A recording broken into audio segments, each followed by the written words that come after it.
High friends, good morning. Welcome to Smita Nikam world. आज मी आता बँगलोरला आली आहे, मम्माकडे, माझ्या आईकडे बँगलोरला, भावाकडे. भाऊ, आई, वहिनी सगळे आहेत. तर दिवाळी आम्ही ह्या वर्षी भावाकडे सेलिब्रेट केलं. सगळे एकत्र आलेले, सगळ्या ऑल सिस्टर, मुलं सगळे. तर आज मी म्हटलं खूप दिवसांनी कुकिंगचे काही व्हिडिओ नाही टाकले, तर I thought of putting one एक व्हिडिओ. तर हे व्हिडिओ सोपं आहे. भाजी हे कच्च्या केळीच्या भाजी साऊथ इंडियन्स मेक. तर चला मी तुम्हाला आज कच्च्या केळीच्या भाजी कशा बनवायचं ते दाखवते. इथे आहे बघा, कच्च्या केळी मी घेतले, अशा 3 केळी घेतलेलं. आता हे कापायचं राहिलं आहे, हे आता स्लिट करणार आहे कापून.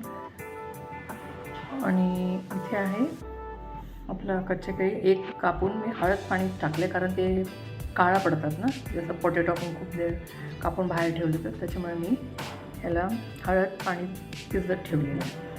आणि त्यासाठी वाटप काय लागणार आहे, व्हेरी इझी. हे आहे लाल मिरची, जेवढं तुम्हाला तिखट पाहिजे तेवढा घ्या. आणि त्याच्यानंतर ह्याच्यात मी थोडंसं हे बघा, हे स्मॉल कांदा असतो ना साऊथ इंडियन, किंवा तुमच्याकडे नसेल हे छोटा कांदा, तर मोठी पण कांदा आपण एक कांदा देऊ शकते. हे बघा, एक कांदा जास्त क्वांटिटी, आता 3 कच्चे केळी होता माझ्याकडे, तर त्यासाठी मी 100 ग्राम किंवा एक मोठा कांदा घेतला, तर एक कांदा आणि 4-5 कढीपत्ता पॅटल मी टाकलं आहे. आणि एक गार्लिक घेतले बघा, एक. हे मी मिक्सरला ग्राइंड करणार आहे. नॉट पेस्टसारखं नाही, असं म्हणजे थोडं जाडसर.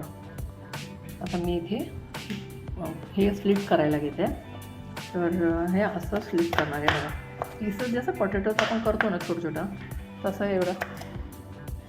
एवढं साईज केलं तरी चालेल. मोठा करायचं असेल तर तसं तुम्हाला जसं पाहिजे कटिंग तसं करा.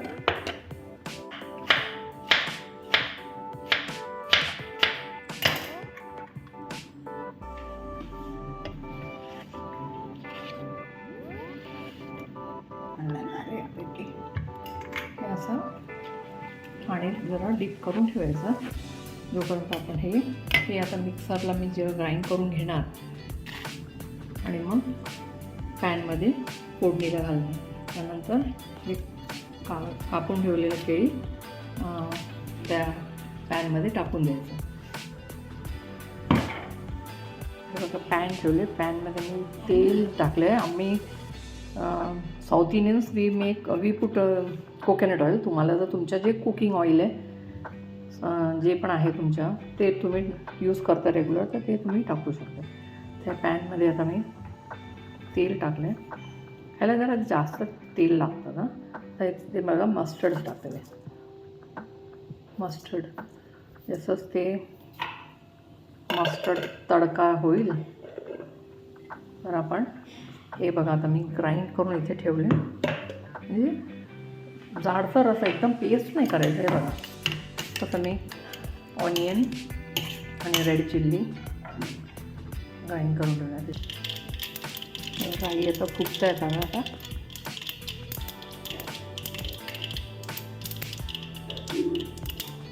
आता मी ग्राइंड करून ठेवलेलं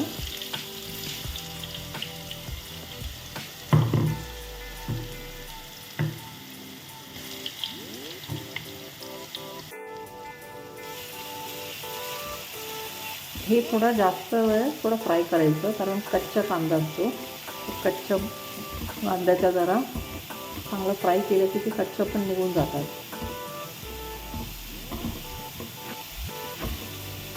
मीठ तुमचं चवीनुसार टाका, मी थोडं कमीच टाकते.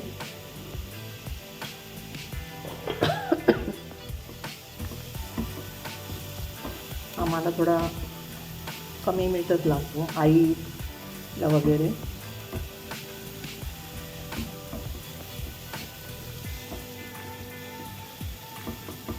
त्याच्यात थोडंसं तेल सुटलं पाहिजे बाजूने, कारण कच्चं पण निघून जाईल आणि चांगला असं सुगंध येतात. ते बघा, फ्राय होत आहे ना कांदा, मिरची.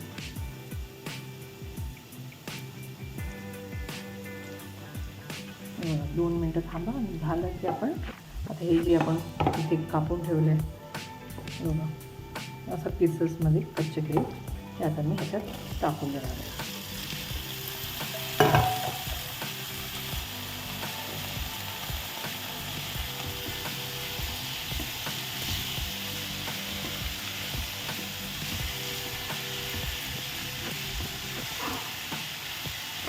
असा भाजी जर केलं ना, नॉर्मली कच्च्या केळी मुलांना तर बिलकुल आवडत नाही.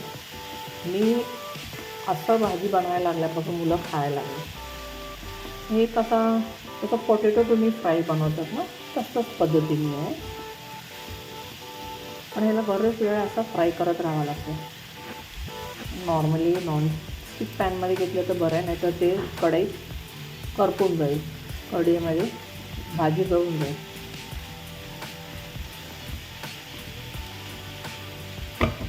थोडा वेळ झाकून ठेवते, म्हणजे ते शिजू द्या. आणि हे वरण भात बरोबर वगैरे खायला खूप छान लागतं. तर मी लीड लावून ठेवते ह्याला.